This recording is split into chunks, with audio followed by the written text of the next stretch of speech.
नमः सिद्धेभ्यः। जय श्री ओम नमः सिद्धेभ्यः। सर्वमंगल मांगल्यं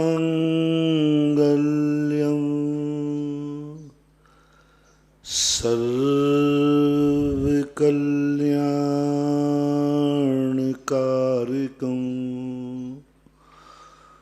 प्रधानं सर्वधर्माणां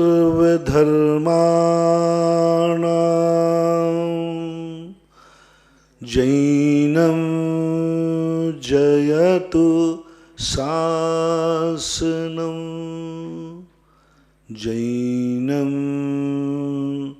जयतु शासनं।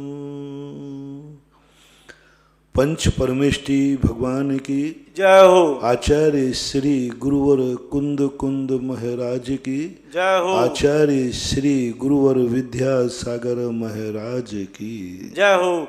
परम उपकारी निर्यापक क्षमण मुनि पुंगव श्री सुधासागर जी महाराज की जय। पूज्य महासागर जी महाराज की जय। आचार्य संघ की। वस्तु में दो गुण होते हैं, एक अस्थि और एक नास्ति। ऐसी कोई वस्तु नहीं है जिसकी प्रतिद्वंदी कोई वस्तु ना हो।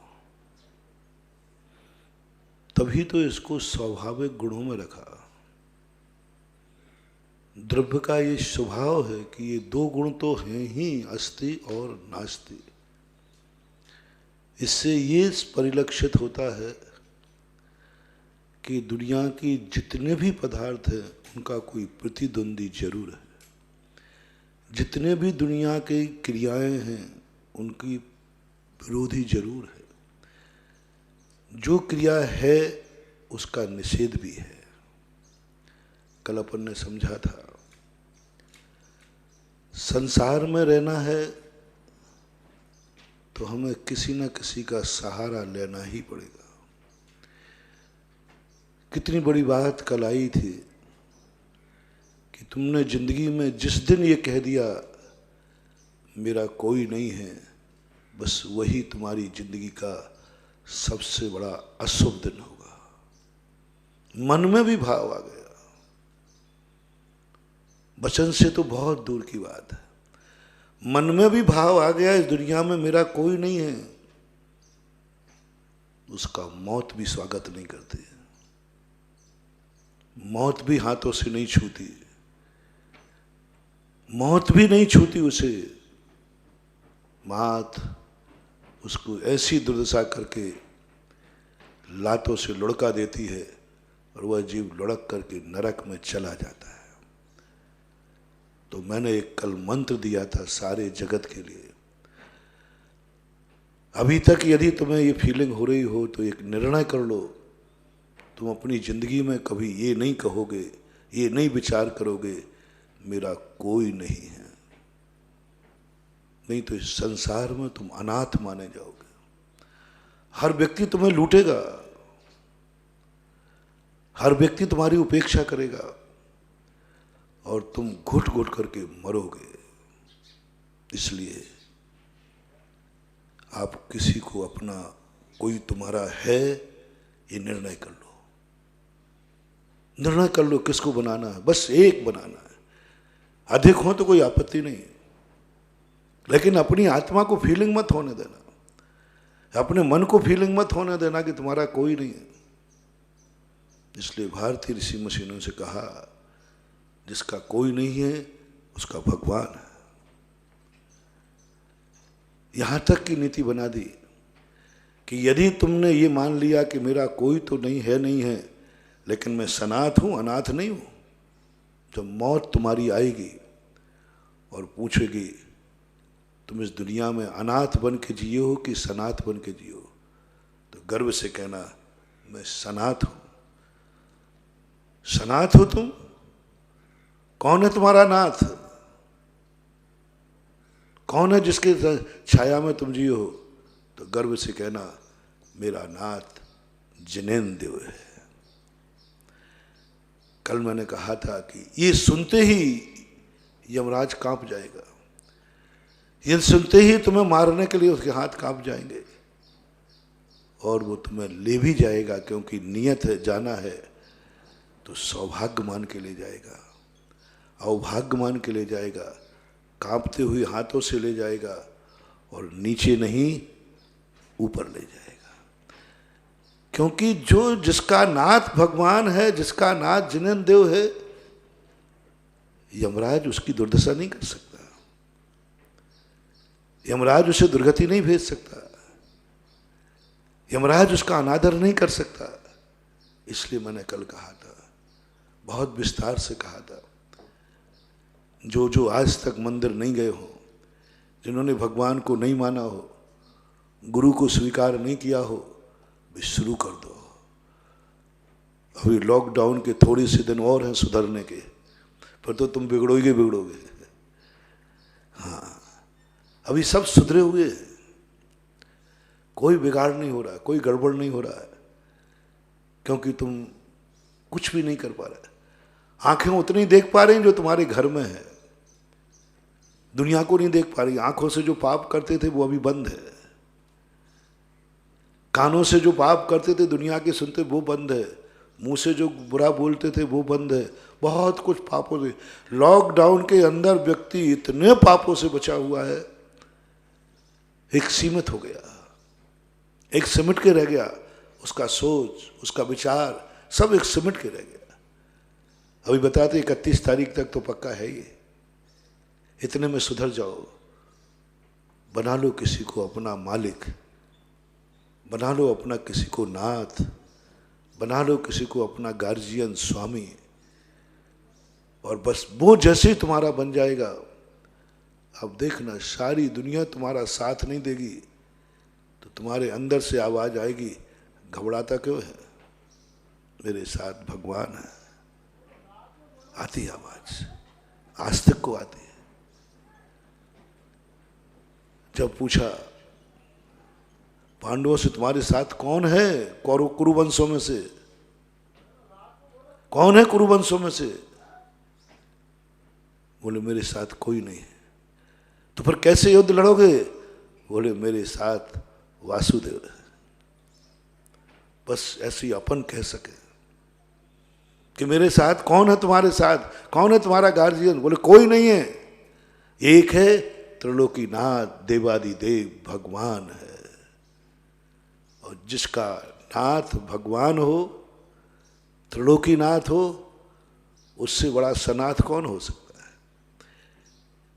इसलिए, और ये भी कहा था मैंने कि थोड़ा अपने भगवान को, यमराज ने पूछा कहीं ये झूठ तो नहीं बोल रहा है, इसका भगवान है भी नहीं, और पूछ लिया कि तेरे भगवान का नाम क्या है, तेरे भगवान की शक्ल कैसी है, तेरे भगवान की पहचान क्या है? बोलो, सीख लो, थोड़ा बच्चों को सिखा दो, थोड़ा पाठशाला में जाके 24 भगवानों के नाम सिखा दो, सिखा दीजिए कि भगवान के 24 भगवानों का नाम। कल एक संस्मरण सुनाया था ना आचार्य जी का, कि एक व्यक्ति ने आचार्य जी के नाम से किसी आचार्य जी के भक्त को ठगना चाहा। मैं आचार्य जी का ही भक्त हूँ।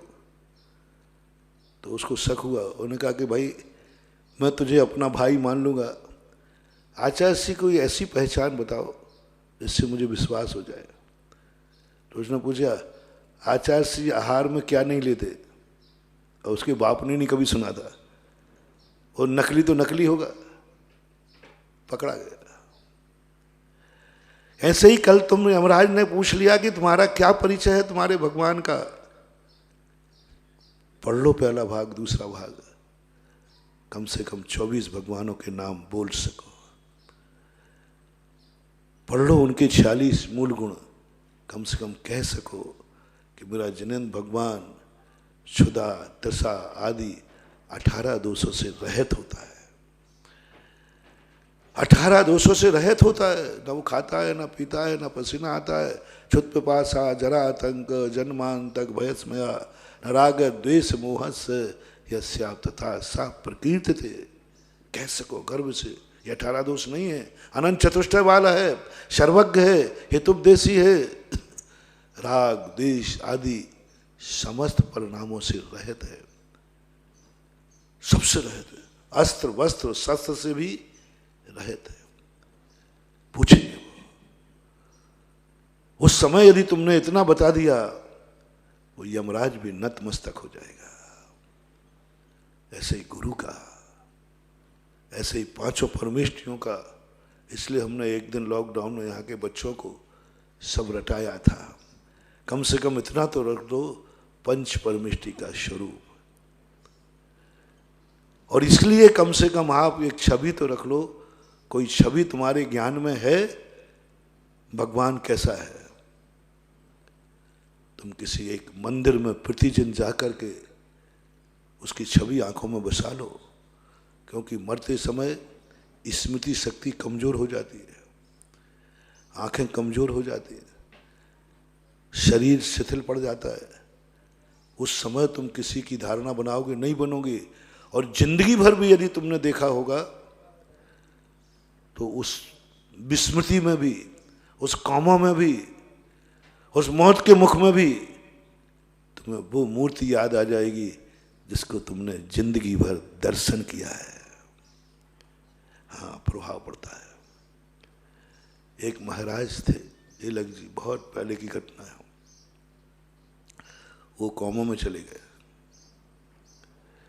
कौमा में जाने के बाद उनका एक ही नियम था, दिन भर वो ज़्यादा पढ़े लिखे नहीं थे, दिन भर माला फेरते रहते थे। देखना, अभ्यास देखना, उनके हाथ में, हमने खुद देखा आंखों से, उनके हाथों में कोई भी चीज़ दे दो कोई एक्शन नहीं होता। हाथ खुला पड़ा है तो खुला पड़ा है, और जैसे ही माला पहुंचती हाथ में वो माला शुरू कर देते। बस एक ही चीज़ पे हरकत होती थी।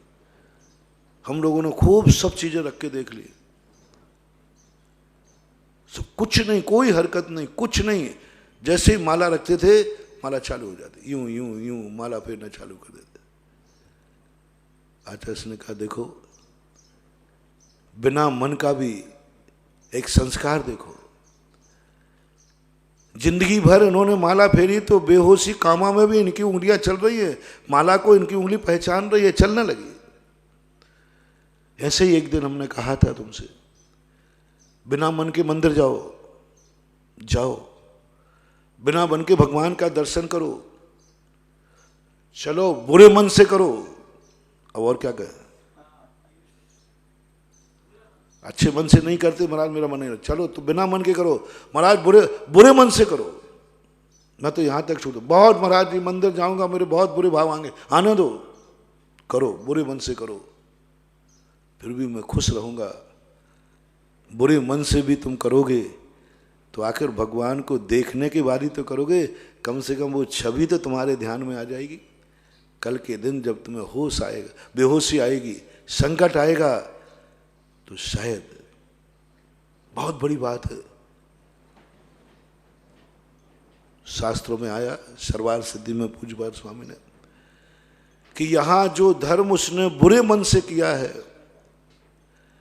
बिना मन के किया है, वो धर्म भी उसे नरकों में काम आता है, सम्यक दर्शन का कारण मानता है। यहां महाराज को देखकर गाली दी, बुरे भाव किए, पुरुषों की निंदा की, लेकिन पुरुषन सुना। मैं सोचता हूं कि ये मेरे दुश्मन लोग, मैं इतना मना करता हूं कि ये दुश्मन लोग मेरे प्रवचन मत सुना करो, क्योंकि तुम्हारे मेरे प्रवचन पर श्रद्धा नहीं है, तुम्हें बहुत बुरा लगता है। फिर भी लोग मानते नहीं, फिर भी प्रवचन सुनते। कट्टर दुश्मन मेरे, बिल्कुल कट्टर दुश्मन, मेरा नाम लेते भड़क जाए, लेकिन मेरे प्रवचन जरूर सुनते। व्हाट्सएपों में किसी की न्यूज पढ़े या नहीं पढ़े, मेरी न्यूज जरूर पढ़ते।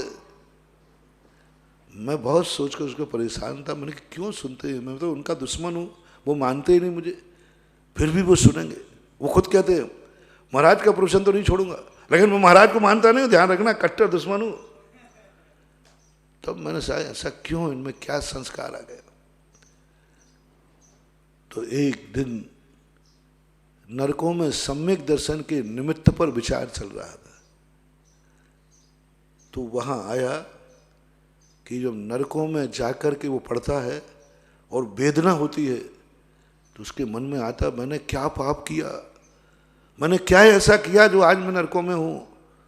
उस समय उसको जाति स्मरण होता है और अवध ज्ञान से जान लेता है, ओहो मैं मंदिर बुरे मन से गया था, मैंने गुरु को बुरे मन से देखा था, मैंने बुरी वाणी कही थी गुरु को, गुरु के प्रति बुरा विचार किया था, उसका परिणाम मुझे दुख मिला। और वो सारा का सारे ज्ञान को सुलटा मान लेता है और सम्यक दर्शन हो जाता है। अब देखो, यदि उसने बुरे भाव नहीं किए होते तो जाति स्मरण क्या आता, क्या सोचता। यदि उसने गाली नहीं दी होती, महाराज को नहीं जानता होगा, अब वहां जाकर के वो एक एक चीज को कहेगा मैंने इसमें उल्टा कहा था, ये तो सुलटा है, मैंने बुरे भाव किए थे, गलत किए थे, बस। और वो जो उसने पूर्व भाव में बुरे मन से सुना है, किया है, वो उसको सम्यक दर्शन का कारण बन जाता है। तब से मैंने सोचा ये दुश्मन बहुत होशियार है। ये कहें बाबा जी अभी तो आपका प्रवचन नहीं काम आ रहा है, कसाय बढ़ाएगा, लेकिन जब हम नरकों में पढ़ेंगे तब यही प्रवचन हमें सम्यक दर्शन में काम आएगा, इसलिए दुश्मन लोगों सुनते रहना। चलो आज छूट देता हूं, सुनो, बेमन से सुनो, बुरे मन से सुनो, बुरे भाव से सुनो, गाली देकर सुनो, लेकिन धर्म की बात सुनो, बुरे भाव से सुनो। इतना बुरा भाव करो कि तुम्हें नरक आयु का बंद हो जाए तो भी सुनो, धर्म की बात सुनो। महाराज इतनी कसाई बढ़ जाएगी मेरी कि मुझे नरक की आयु का बंद हो जाएगा, तो भी मैं कहूंगा बेटा नरक की आयु का बंद कर ले, लेकिन अच्छी बात को सुनना, क्योंकि यह बात तेरी जिंदगी में कभी ना कभी काम आएगी। क्योंकि अच्छी बात कभी ना कभी अच्छे रूप में तू स्वीकार कर ही लेगा, लेकिन तूने तो किया ही नहीं। जो वो लोगों की मैंने कल चर्चा की थी, जो ना तो अच्छा जानते ना बुरा जानते, ना वो मंदिर अच्छे भाव से जाते ना बुरे भाव से जाते, जाते ही नहीं, इनका क्या होगा। जो गुरु को ना गाली देते ना प्रशंसा करते, इनका क्या होगा।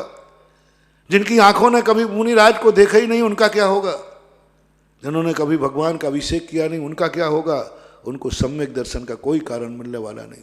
तड़प तड़प के मरेंगे नरकों में, वेदना होगी, सोचेंगे मुझे ऐसा क्यों मिला, कुछ भी समझ में नहीं आएगा, कोई भी समझ में नहीं आएगा।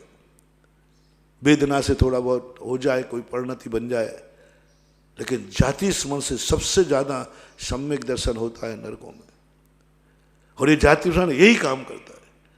इसलिए मेरा आज कहना आप लोगों से, मौत के लिए और अगले भाव में सुधरने का मौका आपको मिलेगा, इसलिए आप बिना मन के बुरे मन से भगवान का दर्शन करो, देखो, बुरे भाव से देखो, कसाय भाव से देखो, लेकिन भगवान को देखो।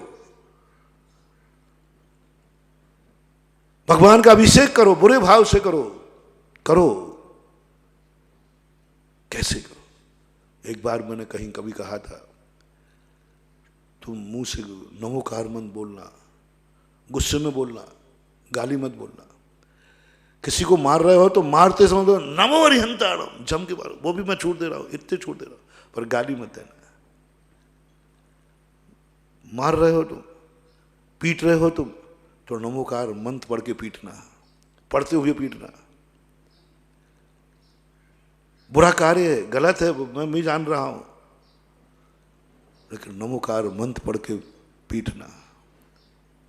हर पापियों को आज मैं कह रहा हूं, तुम जो भी पाप करते हो, कम से कम मुंह में पाप का वचन नहीं बोलना। मन में पाप है, काया से पाप कर रहे हो, लेकिन मुंह से पाप का वचन मत बोलना, मुंह से नमो हरिहंताणम बोलना। महाराज शराब की बोतल पीऊं तो चल कोई बात नहीं, नमोकार मंत्र पढ़ के पी लेना, इससे तुझे लाभ कुछ नहीं होने वाला। अभी वर्तमान वो तो नरक जाएगा। महाराज कह रहे सब छूट दे दी, दे दो, इनको कराने का मन है। ये कम से कम पढ़ने के बाद गाली देकर सर आप पीते अच्छा है, नमोकार मंत्र पढ़ के पी रहे, जुआ का फांसा फैलो नमो रिहंताणम, क्रोध करो नमो रिहंताणम, मान करो, सब में करो, ये नमोकार मंत्र को मुंह बैठा लो। बस एक नियम देना चाहता हूं आज, मैं किसी भी हालत में हर समय मेरे मुंह से नमोकार मंत्र निकलेगा बस, और मैं कुछ नहीं करूंगा महाराज। मेरे के कोई आप पाप मत छुड़ाना, मैं शराब नहीं छोड़ूंगा, मैं जुआ नहीं छोड़ूंगा, मैं कुछ भी नहीं छोड़ूंगा। चलो एक नियम ले लो, मैं जब भी कोई कार्य करूंगा नमो रिहंताणम बोलूंगा बिना मन के। नमोकार मंत्र पूरा पढ़ लो तो और मेहरबानी हो जाए। मुझे इतना ही गर्व हो जाएगा, कम से कम इस पापी को कुछ भी नहीं आता लेकिन नमोकार मंत्र आता तो है। कल उदाहरण दिया था ना कि मरते समय रावण ने वैष्णव दर्शन में बताया, उसने श्री राम बोल दिया, जिंदगी में नहीं बोला, श्री बोले ही नहीं। श्री पर तो चिढ़ता था लेकिन बताते जब वो मरा तो श्री राम बोला। रामचंद्र ने कहा ये पापी तर गया, तर गया, अंत में तर गया ये। ऐसे ही मैं कह रहा हूं, कम से कम मुझे संतुष्ट होगा इस पापी को और कुछ आता है कि नहीं आता, लेकिन जब भी ये बोलता है गाली नहीं बोलता, पाप वचन नहीं बोलता, भांड वचन नहीं बोलता, अश्लील वचन नहीं बोलता, जब भी बोलता है क्या बोलता है, नमो अरिहंताणम, नमो सिद्धाणम, नमोकार कर लो, पार मना लो, बन चलो यही नियम ले लो। कितना सरल नियम दे रहा हूं। इसलिए शायद किसी कवि ने लिख दिया, नमोकार मंत्र कब पढ़ूं, पवित्रा पवित्रो वाह सुस्तो दुस्तो भी वाह, वाह गजब, दुस्तो भी वाह सुस्तो भी वाह, पवित्र पवित्रो वाह, पवित्र मन हो चाहे अपवित्र मन हो, सब में लगाना, पवित्र वचन हो चाहे अपवित्र वचन हो, पवित्र काया हो चाहे अपवित्र काया हो, नमोकार मंत्र का सदा स्मरण करो। जाप नहीं, जाप नहीं, जाप अनुष्ठान है। कोई दिन देखना कि तुम पवित्र हो के तुम्हारा मन पावन है कि अपावन है, पवित्र पवित्र हुआ, ये अकेले एक में नहीं लगाना, काया में, मन में भी। तुम्हारा मन बहुत अपवित्र है, तुम्हारी क्रियाएं सब अपवित्र हैं, तो भी जिनवाणी आदेश देती है तुम नमोकार मंत्र को स्मरण करो। सुस्तो भी दुस्तो भी वाह, दुस्तो भी, चाहे तुम दुष्ट हो, दुष्ट रूप से स्थित हो, प्रशस्त हो या अप्रशस्त, एक रूढ़ा शब्द तो अर्थ ही है, प्रशस्त हो चाहे अप्रशस्त हो, लेकिन परिलक्षण उपलक्षण में निकालोगे तो चाहे तुम दुष्ट हो या सज्जन हो, अच्छे आदमी हो या बुरे आदमी हो, लेकिन नमोकार मंत्र पढ़ना, पढ़ लो, फेरना शुरू कर दो नमोकार मंत्र की माला 24 घंटे में एक बार। अभी वर्तमान में तुम्हें कोई लाभ नहीं होगा। किरी मुनि के दर्शन शुरू कर दो, मत करना नमोस्तु, मत करना स्तुति, एक मुनि के दर्शन करके एक गाली दे के आ जाया करो। मुनि का दर्शन करके गाली देने के लिए दर्शन, मेरा नियम है कि जब तक मैं मुनि को देखकर एक गाली नहीं दूं तब तक रोटी नहीं खाऊंगा। चलो ये नियम ले लो बस, अब तो ठीक है। क्या गजब के नियम दे रहा हूं आज। लोग तो ये कहते हैं कि महाराज जी ये नियम दो कि भगवान गुरु का दर्शन करके रोटी खाऊं, नहीं मैं कह रहा हूं गाली दे करके। चलो मैं कहाँ जा रहा है, बोले महाराज के दर्शन करने। बोले क्यों? बोले जब तक मैं एक मुनि को गाली देख करके गाली दे नहीं दे लेता तब तक मैं भोजन नहीं करता, मैं नियम है। चलो मैं वो नियम देने को भी तैयार हूं, लेकिन शर्त जानना, मुनि का दर्शन करना, गाली देते हुए करना, गाली के लिए करना, लेकिन मुनि का दर्शन करना। बहुत बड़ी महिमा बता रहा हूं आज। गाली के लिए कितनी बड़ी बात है। और नियम ले लीजिए आप, तो भी मैं तुम्हें आशीर्वाद दूंगा और कहूंगा ये गाली देता है लेकिन मुनि की मुद्रा को देख के देता है।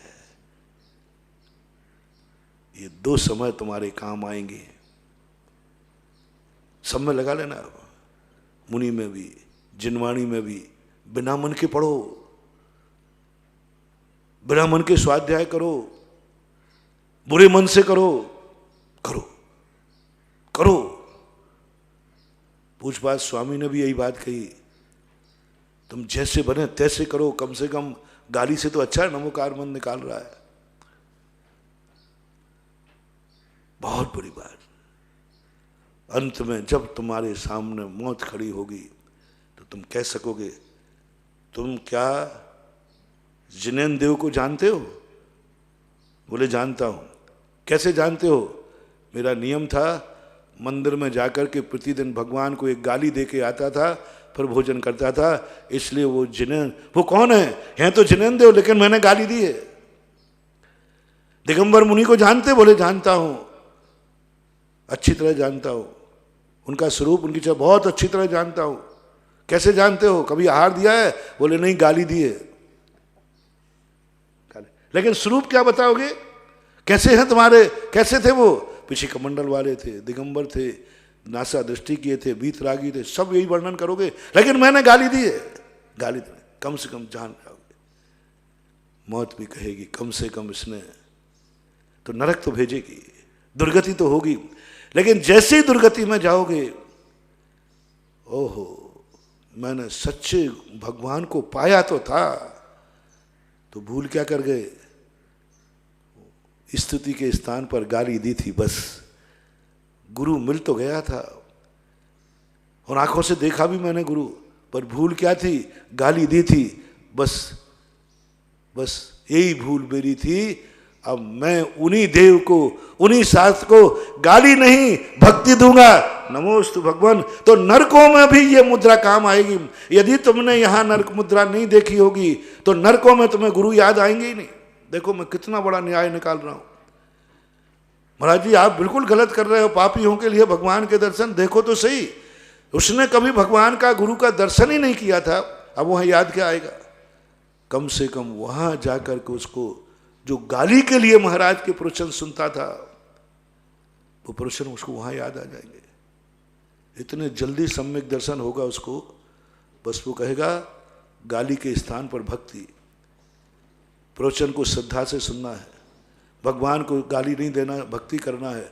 बस इतना होते ही सम्यक दर्शन आ जाएगा। यानी धर्म वो सिक्का है, सब तरफ से चित्त ही चित्त है, सब तरफ से अपना पट्टी पट है, जो कुछ है, हार भी अपनी जीत भी अपनी। कहीं से भी धर्म करो वो नुकसान देने वाला नहीं है। तीनों कालों की अपेक्षा वो कभी ना कभी मेरा हित ही करेगा, हित ही करेगा।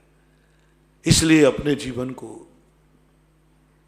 जो लोग अभी तक बेसहारे हैं, अनाथ हैं, बना लो सहारा भगवान को। और भगवान वो शक्ति है महाराज, भगवान संबंध एक तरफ से नहीं होता।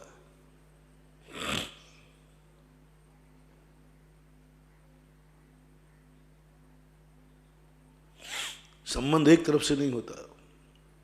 तो भगवान बना ले में संबंध मेरे से नहीं, अनवस्था दोष आ जाएगा। एक न्याय दर्शन में अनवस्था दोष आया। यदि सारे संबंध दोनों संबंधों पर टिके होंगे तो अनवस्था दोष आ जाएगा।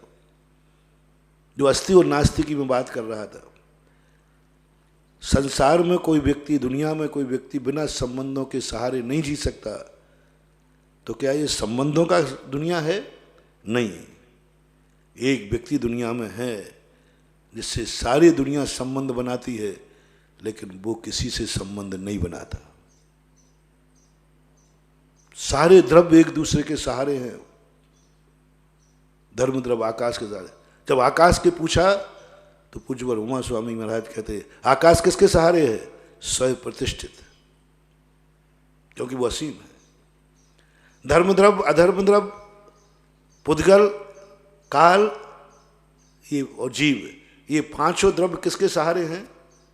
कहाँ रहते हैं? आकाश।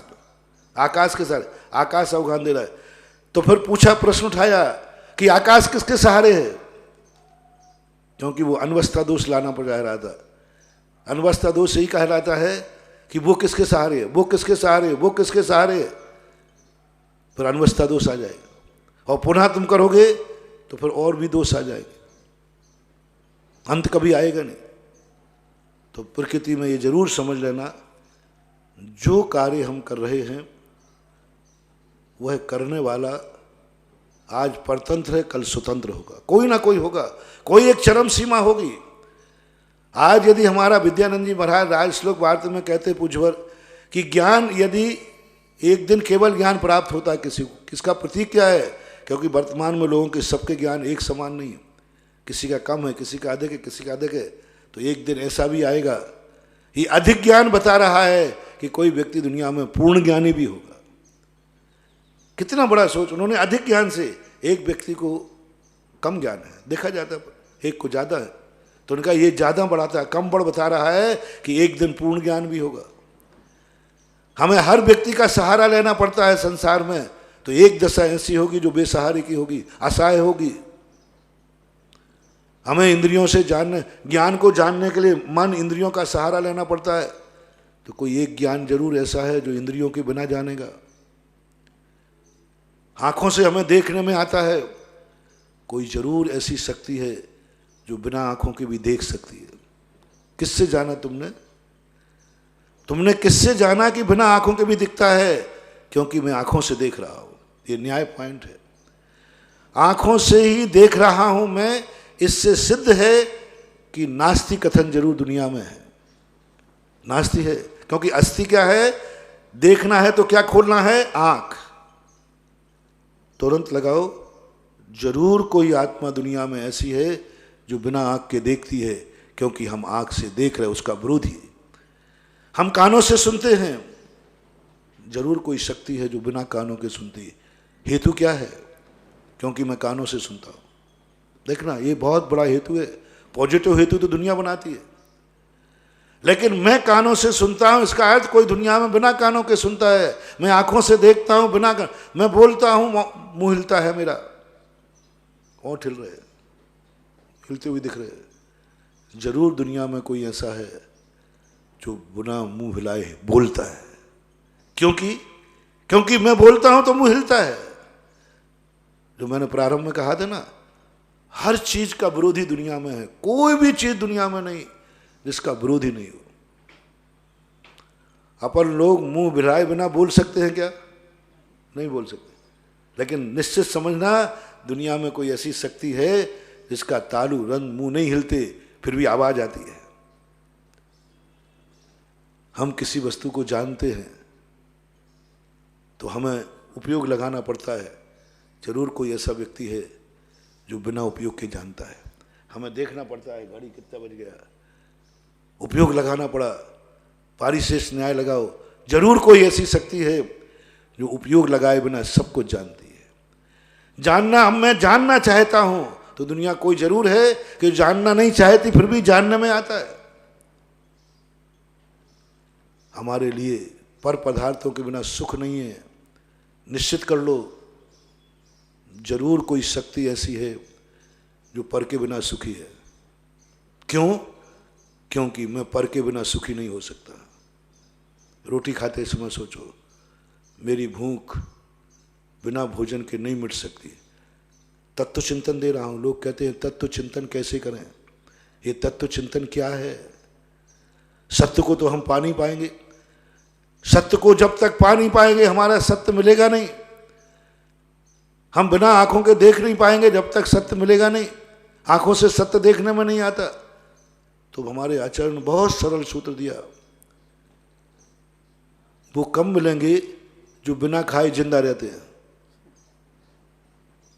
जब मिलेंगे तब तक दोबारा हो जाए। अब मैं अभी कैसे जानूं, मन को कैसे विश्वास दिलाऊं कि दुनिया में कोई व्यक्ति ऐसा है जो बिना खाए जिंदा रह सकता है?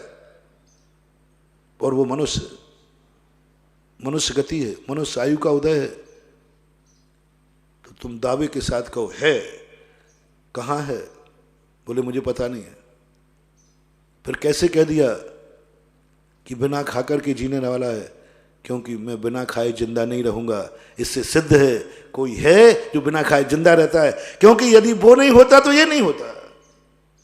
अब बोलो, ज्ञानी व्यक्ति ने क्या कवाड़ा कर दिया? रोटी खा रहा है, बोले जरूर दुनिया में कोई ऐसा है जो रोटी नहीं खाता फिर भी जिंदा है। कैसे जाना? क्योंकि मैं खा रहा हूं, क्योंकि मैं खाने की क्रिया कर रहा हूं, इसकी विरोधी क्रिया भी कहीं है। खाने से ही जिंदा नहीं, बिना खाए भी जिंदा रहेगा। कोई है ऐसा, मैं बिना पानी के नहीं रह सकता, कोई जरूर ऐसा है जो बिना पानी के रहता है। मुझे पसीना आता है, जरूर कोई दुनिया में ऐसा है जिसको पसीना नहीं आता। मेरा बुढ़ापा आता है, जरूर कोई है कि बुढ़ापा नहीं आता। मैं मरता हूं, इसका अर्थ जरूर है दुनिया में कोई अमर है। आप अपनी पूरी क्रियाओं में जो जो आप जानते हैं उसका ठीक उल्टा करते जाओ, तुम्हें तत्व दृष्टि प्राप्त हो जाएगी, भेद विज्ञान हो जाएगा। तुम सत्य को पहुंचे बिना सत्य को जान लोगे, भगवान को पास पहुंचे बिना भगवान को पहचान लोगे, मोक्ष पहले बिना मोक्ष को जान जाओगे। बस तुम जो जो करते हो उससे उल्टा करते जाना। पापी से भी मेरा कहना है, शराब पीता है, वो तुरंत कहे कोई दुनिया में ऐसे लोग भी हैं जो बिना शराब के भी जिंदगी जीते हैं। बोले कैसे जाना? बोले मैं पी रहा हूं ना, मेरा पीना बता रहा है। कोई नहीं पीने वाले भी हैं। तुम जो भी पाप करते हो उस पाप करते समय सोच लेना, तुम्हारा मन कहेगा इन पापों के बिना कोई रहता है क्या? बोले रहता है। कैसे जाना कि कोई पाप के बिना रहता है? क्योंकि मैं पाप के बिना नहीं रहता हूं ना, मैं पाप करके जिंदा हूं। इसका अर्थ दुनिया में कोई शक्ति जरूर ऐसी है जो बिना पाप किए भी जिंदा रहती है। ये न्याय आप बनाओ, और ये न्याय यदि तुम्हारा बन गया, तुम अस्थि में नास्ति का दर्शन कर लोगे और नास्ति में अस्थि का दर्शन हो जाएगा। निश्चय तुम्हें करना है कि तुम्हें यह सोचना है कि है कोई बिना सहारा वाला आकाश स्वयं प्रतिष्ठित। ये शब्द जब मैंने पूज्यवर उमा स्वामी महाराज के तत्वार सूत्र में पढ़ा, मेरी तो धारणा ही बदल गई। मैं समझता था संसार में दुनिया में कोई भी द्रव्य एक दूसरे द्रव्य का सहारा तो लेते ही, लेकिन स्वयं प्रतिष्ठित है, उसको किसी के सहारे की जरूरत नहीं। 6 द्रव्यों में अवगाहना की दृष्टि से आकाश द्रव्य सबको अवगाहित करता है, लेकिन स्वयं क्योंकि वो असीम है। ऐसा ही अपन लोग बिना सहारे के जिंदा नहीं रहते। तो निर्णय क्या करना है? हम बिना सहारे के निर्णय नहीं रह सकते। इसका अर्थ दुनिया में कोई है जो बिना सहारे के, अब वो कौन है? भगवान,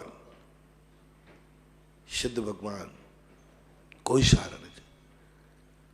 अब ये मत सोचना कि मेरा ही कर्तव्य क्यों है। यदि मैं संबंध नहीं बना पाया तो भगवान को संबंध बनाना चाहिए, भगवान को कृपा करना चाहिए। ठीक है, मैं तो जो हूं, मेरे अवगुण न चितारो प्रभु अपनो विरद निहारो। अपन कह देते नहीं, गलती मत करना, भूल मत करना।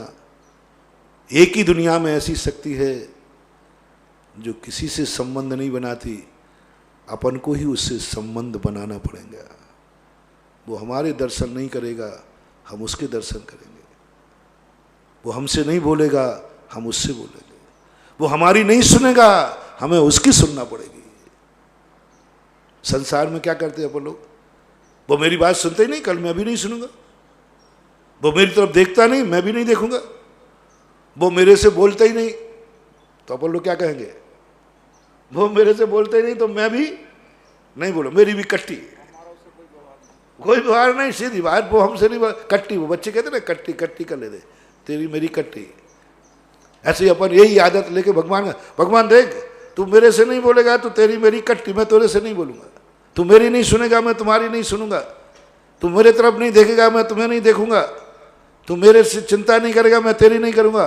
भगवान कहता है तू देख या ना देख, मैं नहीं देखूंगा। तू सुन या ना सुन, मैं नहीं सुनूंगा। तू बोल या नहीं बोल, मैं तेरे से नहीं बोलूंगा। ये फार्मूला सब स्थानों पर मत लगाना, क्योंकि दुनिया में कोई एक शक्ति है जिसे तुम्हारी जरूरत नहीं है। तुम्हारी जरूरत नहीं। उसकी नहीं पड़ी है, उसकी नहीं पड़ी है। वो नहीं आएगा तुम्हारे दरवाजे, वो नहीं जगाएगा तुम्हें। वो इतना बड़ा वीतरागी बन गया, निर्मोही बन गया कि उसको खबर ही नहीं है कौन सो रहा है, कौन जाग रहा है, कौन पापी है, कौन पुण्यात्मा है, कौन दुखी है, कौन सुखी है, उसको पड़ी ही नहीं, पड़ी नहीं। उसको हम धमकी नहीं दे सकते कि यदि तू मेरे से संबंध नहीं रहेगा तो तू भी अकेला रह जाएगा। उसने अकेले रहने की साधना कर ली है। तुम मेरा साथ नहीं दोगे तो मैं तुम्हारा साथ नहीं दूंगा, ध्यान रखना, कभी धमकी मत दे देना। हाँ, नहीं, कुछ शक्तियां ऐसी हैं जिन्हें हमारे साथ की जरूरत ही नहीं है। वे व्यापक हैं, असीम हैं, सब तरफ से असीम, ज्ञान असीम, दर्शन असीम, सुख असीम, सब कुछ असीम है। जैसे आकाश असीम है, ऐसा ही मानना चाहिए। तो ऐसे को अपन को अपना नाथ बनाना है, नाथ बनाना, बस यही है भगवान। एक भिखारी यात्रा करते करते, भीख मांगते मांगते हर दरवाजे जाता था, कोई ना कोई कुछ दे देता है। भिखारियों को देने में बड़ा मजा आता है, आशीर्वाद देने में बड़ा मजा आता है। जितना आनंद नमोस्तु करने में नहीं आता उतना आशीर्वाद में आता है, क्योंकि आशीर्वाद में बड़प्पन की सिद्धि होती है। आप देखना, गृहस्थ लोग, कई लोग पैर पड़ना बड़े जम के आशीर्वाद देते, महाराज भी नहीं देंगे ऐसे, हाँ ऐसे दोनों हाथ से जम के देते, आनंद आता है, अहंकार की पुष्टि होती है। और आशीर्वाद देने में कहीं से भी पुण्य बंध नहीं होता। मैंने पूरे साथ पढ़े, कहीं नहीं लिखा कि आशीर्वाद में क्या बंध होता है। हर स्थान पर लिखा प्रणते उच्चैर गोत्र, नमोस्तु करने में हमें उच्च गोत्र का बंध होता है। आशीर्वाद देने में मैंने तो नहीं पढ़ा आशीर्वाद उच्च गोत्र, बल्कि प्रमाद का प्रत्यय और है। लेकिन फिर भी आनंद किसमें आता है? आशीर्वाद। बहुत आनंद, बहुत अच्छा लगता है। व्यक्ति को ऐसा लगता है कि हम सारी दुनिया के जगत के आश्रय दाता है, मैं आश्रय देने वाला हूं, मेरी शरण में लोग आए हैं। नहीं, उसको कोई फर्क नहीं पड़ने वाला, कुछ भी विचार नहीं आता उसको, अपन कितना भी करे। अब अपन को विचार करना है, अपन को सोचना है। वो भिखारी जिस दरवाजे जाए कोई ना कोई देता है। अभी देखो कोरोना आया, कई लोगों को बांटने में बड़ा मजा आ रहा था। नहीं चाहिए तो कहते नहीं साहब लो लो लो, तुम भी क्या कहोगे। यानी दूसरे दिन से बांटना चालू कर दिया है ना। बांटने में बड़ा आनंद आता है, उसमें ये लगता है मैं तेरे पर दया कर रहा हूं। दुखी लोगों के ऊपर कई लोग बड़ी खुशी से दया करते हैं, क्योंकि उनकी अहंकार की पुष्टि होती है, मान की पुष्टि होती है। उनको ये मतलब नहीं है कि मैंने इसका सहयोग किया, उनको ये मतलब है कि मैं पुण्यवान हूं, ये पुण्यहीन है, आज ये मेरे सहारे पर है। जिसको बोलते मालिकपना। जब जब तुम्हें ये अनुभूति हो मैं कितना पुण्यवान हूं, मेरे यहाँ इतने नौकर हैं, समझ लेना डाउनफॉल चालू है। समझ लेना तुम्हारे बुरे दिन आने वाले हैं। मैं कितना पुण्यात्मा हूं, धनी हूं, मेरे नगर में मेरे से बड़ा धनवान कोई नहीं है, मैं सबसे ज्यादा धनवान हूं। समझ लेना गरीबी के दिन आने वाले हैं। मेरे से ज्यादा स्वस्थ कोई नहीं है, समझ लेना ये बल मद के अंदर लिया निर्मल होने वाले हो। मेरे से ज्यादा ज्ञानी कोई नहीं है दुनिया में, सबसे ज्यादा ज्ञानी मैं हूं। समझ लेना अभी विक्षिप्त या पागल होने वाला है, ज्ञानावरणी कर्म का बंध होने वाला है, तीव्र बंध। मेरे अलावा कोई है ही नहीं। और मैंने कितना पुण्य किया, मेरे अंडर में, मेरी हुकूमत में सारी दुनिया चलती है, मेरे अधीन, सौ मेरे अधीन। अपने से अधीन को पाकर कभी खुश मत होना, कितनी बड़े हो। अपने से कमजोर को पाके खुद मत होना, अपने छोटे को पाकर खुश मत होना, खुश मत होना। जैन दर्शन ने कहा कभी तुम बड़े बन गए हो तो खुश मत होना, देखो मैंने कितना पुण्य किया, बड़ा बना हूं, सब मेरे से छोटे हैं, खुश मत होना, नहीं तो बड़े नहीं रह जाओगे, दही बड़ा बन जाओगे। खुश मत होना। अपने से कमजोर देखकर, देखा मैं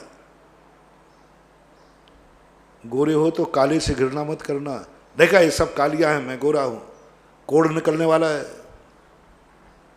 मैं सबसे सुंदर हूं,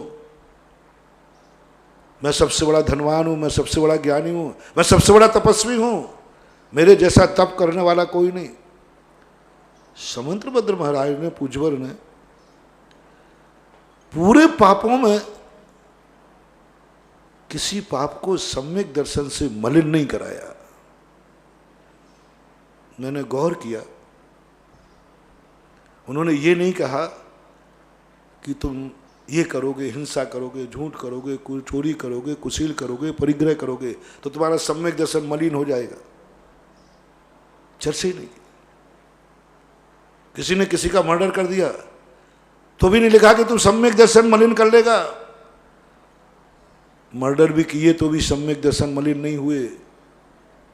पांडवों ने युद्ध किया, रामचंद्र जी ने युद्ध किया, भरत चक्रवर्ती ने अपने भाई पर चक्र चलाया तो भी सम्यक दर्शन मलिन नहीं हुआ। गजब, क्या सोच है, कितनी बड़ी निधि, कितना बड़ा सोचने के लिए पूज्यवर समंतभद्र महाराज ने हमें पॉइंट दिया।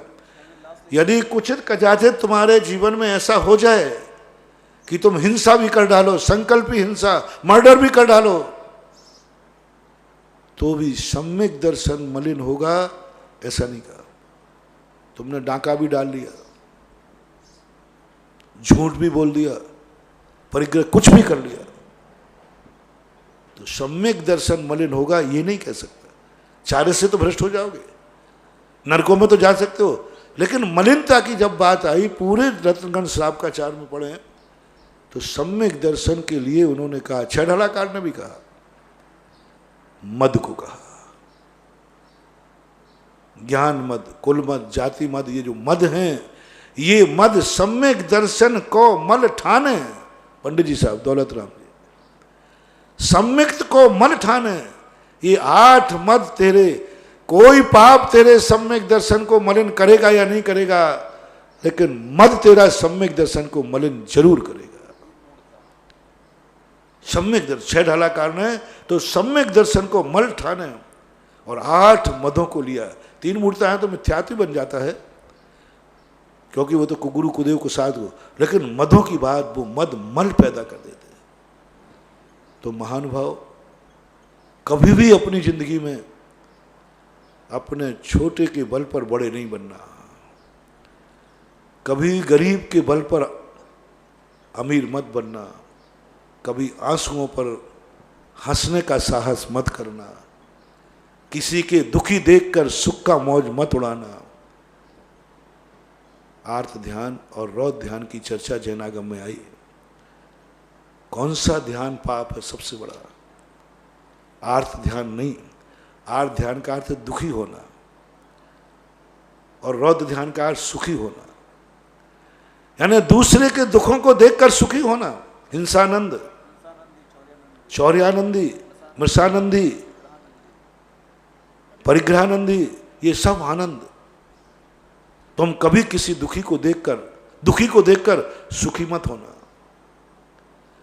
किसी गरीब को देखकर अमीरीपन का भाव मत करना, किसी कुरूप को देखकर अपने स्वरूप का अहंकार मत करना, किसी अज्ञानी को देखकर ज्ञान का अहंकार मत करना, किसी कमजोर को देखकर बल का अहंकार मत करना, साधनाहीन को देखकर अपनी साधना का अहंकार मत करना।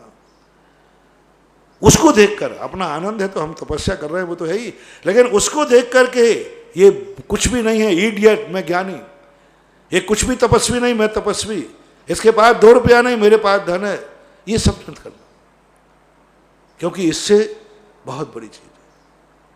तो भगवान वो मालिक है जो किसी को देखकर सुख नहीं मनाता, अपना स्वयं का सुख है। भिखारी को, हर व्यक्ति देता था।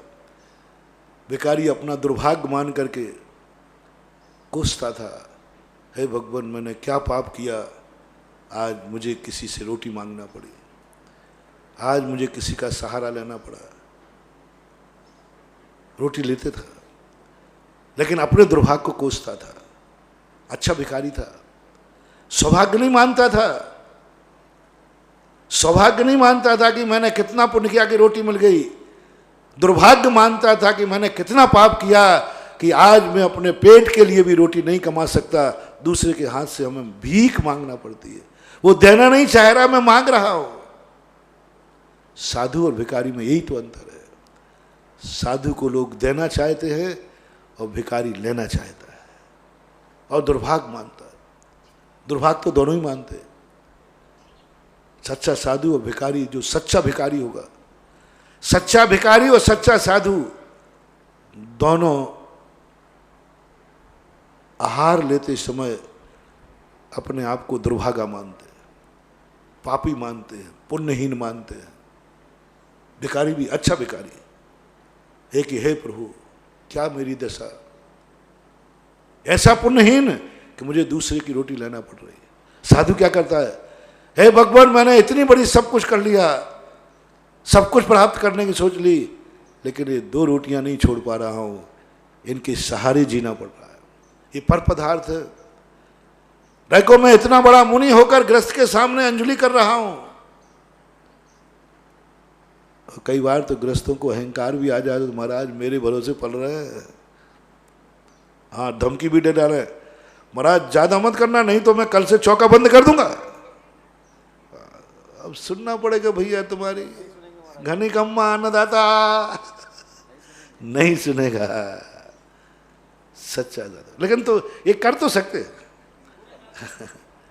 कर तो सकते। कई बार धमकी दे देते लोग। यदि ऐसा है तो ध्यान रखना। अरे खैर हम लोगों की तो बड़ी किस्मत तेज है।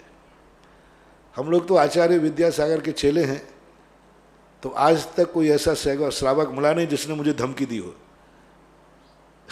नहीं मिला आज तक मुझे नहीं मिला जिन्होंने मुझे धमकी दी हो, महाराज ज्यादा गड़बड़ मत करो नहीं तो कल से चौका बंद हो जाएगा, भूखे बैठोगे। आप ज्यादा मत गड़बड़ करो नहीं तो कोई बिहार में कमंडल लेने वाला नहीं मिलेगा। ज्यादा गड़बड़ मत करो, ज्यादा दादागिरी मत दिखाओ नहीं तो कोई चतुर्मास का भी श्रीफल नहीं चढ़ाएगा। आज तक मुझे तो विश्वास है कि मेरे गुरु ने हमें वो साधना दी है, वो पथ दिया है, वो पाथे भी दिया है कि बेटा जा, तेरे सामने कभी कोई ग्रस्त आंख उठा करके तुझे धमकी नहीं दे पाएगा। और मेरी जिंदगी में कभी ऐसा मौका ना आया है, और ये भी दावा करता हूं आएगा भी नहीं, और जिस दिन आएगा उसी दिन समाधि की तैयारी कर लूंगा, ये भी पक्का है। जिस दिन कोई ये कह देगा महाराज गड़बड़ मत करना नहीं तो चतुर्मास भी उठाना पड़ेगा, श्रीफल नहीं चढ़ाएगा, उसी दिन तुम्हारी सीमा से बाहर वो जंगल, वो स्थान जो किसी की बसियत में नहीं है, वहां जाकर समाधि ले लूंगा। एक स्थान पर मैंने तुम्हें सुनाया था, एक स्थान पर ऐसे ही होता था। साधु से कहता था, साधुओं को ना ध्यान रखना महाराज, मेरे बिना गड़बड़ कर लिया तो ध्यान रखना। राजस्थान में ही है, नाम नहीं बताऊंगा, नाम बताना मेरा पर्पस नहीं। 80-100 किलोमीटर तक कोई समाज नहीं। वे साधु को नचाते थे, ऐसी कुड़की देते थे वहां के लोग।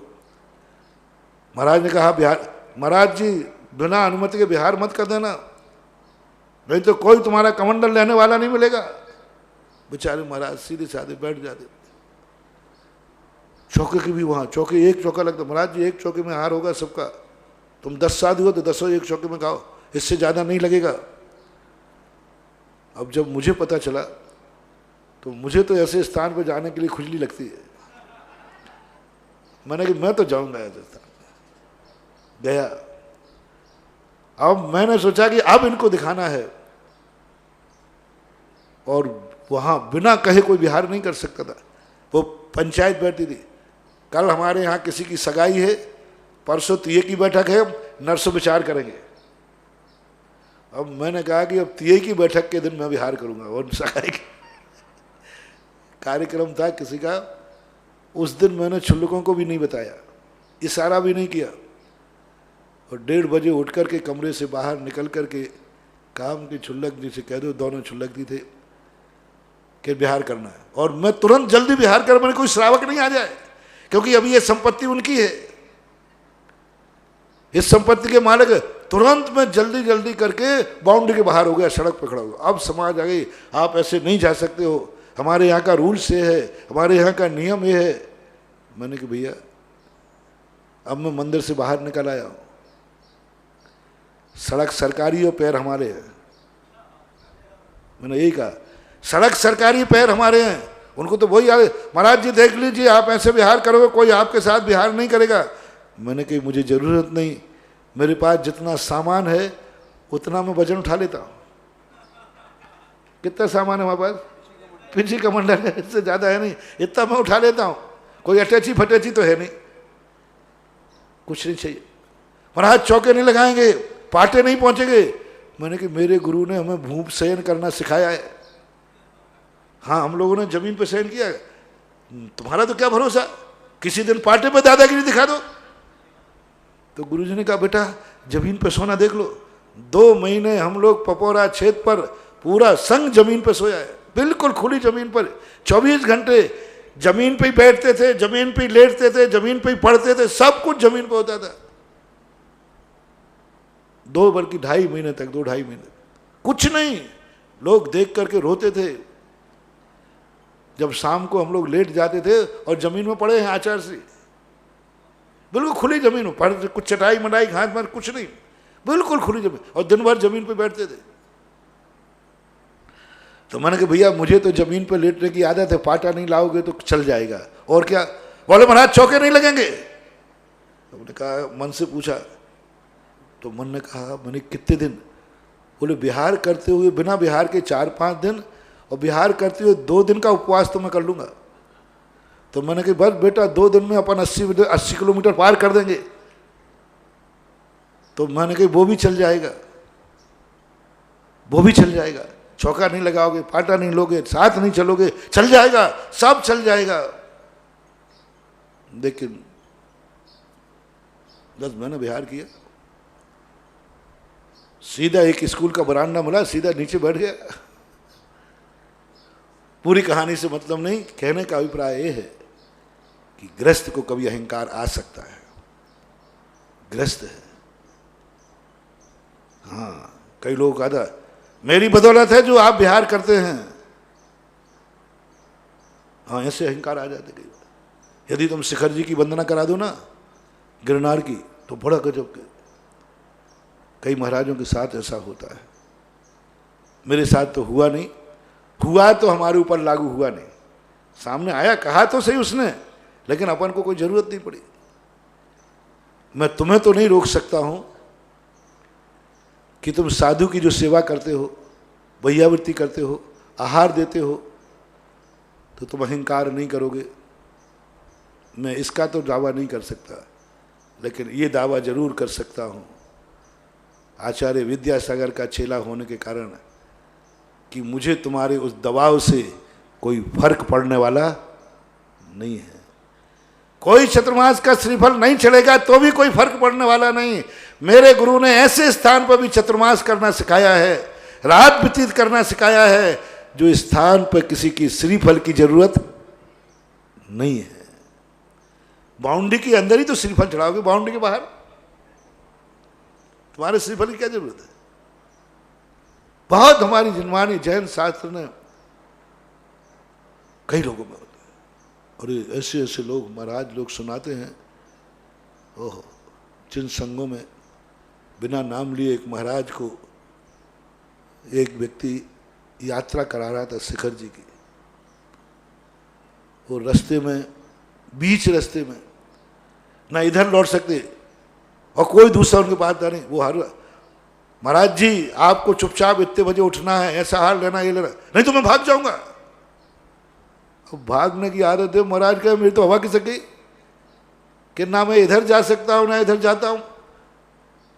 पूरे बिहार में वो महाराज वृद्ध थे, वो चौका में लगाने वाले के हाथ पर जोड़ते रहे, वो जो कहे वो, महाराज जी उसे वहीं रुकना है आपको, वो वहीं रुक जाते। उन्होंने जो पूरी कहानी सुनाई कि इतने ज़्यादा मैं दबाव में आया हूं कि शायद नरकों के दुख भी कम है। हर दिन एक झगड़ा, लेकिन क्या करें, सब में शिखर की वंदना का भाव था और असहाय था। मैंने कहा महाराज आपके गुरु हमारे आचार्य जी के शिष्य नहीं थे, आपके गुरु की खोट है। यदि मेरे गुरु के शिष्य के सामने कोई ऐसा करे हम लोगों से, तो हम ना तो उसके दबाव में आएंगे, वंदना छूटे तो छूट जाए, लेकिन गृहस्थ के दबाव में आने वाला, तू कल जाता था आज चला जा, धमकी दे रहा है कि मैं नहीं आऊंगा तो ध्यान रखना, मैं तुम्हारी सेवा नहीं करूंगा। महाराज जी लॉकडाउन में क्या करोगे? धमकी मत देना रे बिजोलिया वालों। हाँ, लॉकडाउन में तुम सब लोग एक दिन धमकी देके देखो, फिर बताता हूं मैं क्या है। देखे देखो धमको, फिर देखो मजा मेरा क्या आता है। अभी तो विद्यासागर के चेलों में इतनी दम है कि जिस दिन कोई धमकी देगा उसी दिन देवताओं के सिंहासन हिल जाएंगे और तुम बाहर जाओगे, यहां देवताओं से भर जाएगा। तुम सब बाहर निकलोगे, छोड़ दो महाराज को अकेले। चमत्कार देखना, तुम फिर बाहर से देखना वहां से अब कौन कौन है। तुम कहोगे हम तो सब बाहर निकल गए, ये अंदर भीड़ किसकी है? हम तो सब बाहर निकल आए, ये भीड़ कहां से पहुंच गई? गिनो अपने जज बिजोलिया के कितने लोग हैं। वो तो ज्यों के त्यों हैं, हिसाब ज्यों का त्यों, कुनमा डूबा क्यों। जब मैं बाहर हूं तो मेरी शकल का अंदर कौन है? ओह, तुम बाहर होगे और तुम्हारी शकल का ही व्यक्ति अंदर होगा, यह भी पक्का है। तो तुम सोचोगे कि मैं जब बाहर हूं तो अंदर कौन है? हो जाता है। कभी भी महानुभाव अपने आराध्य अपनों से बड़ों के सामने कभी भी सेवा करो तो सौभाग्य मान के किया करो। ये मान के किया करो मैंने कितने पुण्य किए हैं कि इन्होंने मेरी सेवा स्वीकार कर ली है। मंदिर की भी सेवा करो तो ये मान के करो, मेरे भाग्य है कि मुझे मंदिर की सेवा करने मिल गया, मैं क्यों करूं। कई गांव में ऐसा होता है, मैं ही मंदिर थोड़ी है। कई लोगों के मन में ये भाव आ जाता है, मेरे ही मंदिर थोड़ी है, मैं ही अकेला क्यों जाऊं प्रतिदिन अभिषेक करने। हो दुर्भाग्य, बर्बाद हो जाएगा। तो कहा था ना मैंने एक बार, कह लो और महाराज मेरी बदौलत है कि भगवान को एक लोटा पानी मिल रहा है, नहीं तो कोई आने वाला नहीं। मैंने कि गया काम से। अरे ये मान कि भगवान तेरी बदौलत है जो मुझे प्रतिदिन अभिषेक करने का मौका मिल रहा है। उल्टा सोचो, ये है सम्यक दर्शन का कारण। मैंने कितने पुण्य किए हैं कि आज महाराज ने मेरे हाथ का एक गिलास ले लिया। उल्टा सोचता था वो कि महाराज आप अभाग्य मानो कि मैं दे रहा हूं, और सोचना क्या है, श्रावक अभाग्य माने कि महाराज ने मेरा ग्रास ले लिया है। यही तो दान की विशेषता है। इसलिए कभी अहंकार की तरफ कभी भी मालिक मत बनना, कभी किसी को पुण्यहीन को दबाव में मत लेना, कभी एहसान तले मत दाबना किसी को। एहसान का दबाव मर्डर से भी ज्यादा है।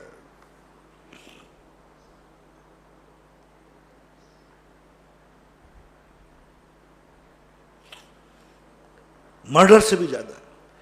एक व्यक्ति किसी का मर्डर कर देता है और एक व्यक्ति किसी को एहसान में दाबता है, मेरी बदौलत है जो तुम जिंदा हो।